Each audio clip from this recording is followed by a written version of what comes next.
અહેમદાબાદ મિત્ર ન્યૂઝમાં આપનું સ્વાગત છે। અમદાવાદમાં અસામાજિક તત્વો જાણે બેફામ બન્યા હોય અને કાયદાનો કોઈ ડર ન હોય તેવા બનાવો સામે આવી રહ્યા છે।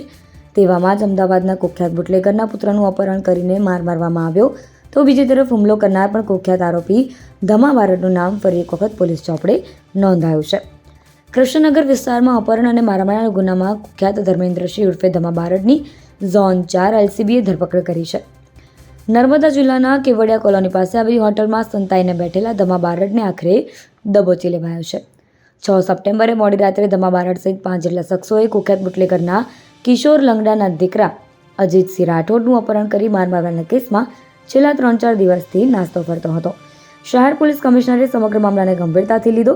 ડીસીપી ઝોન 4ની સૂચના બાદ ઝોન 4 LCBના PSI DD રહેવરની ટીમે પંગેરું દબાવીને કેવડિયા કોલોનીથી બારડને ઝડપી લઈ કૃષ્ણનગર પોલીસને સોંપ્યો।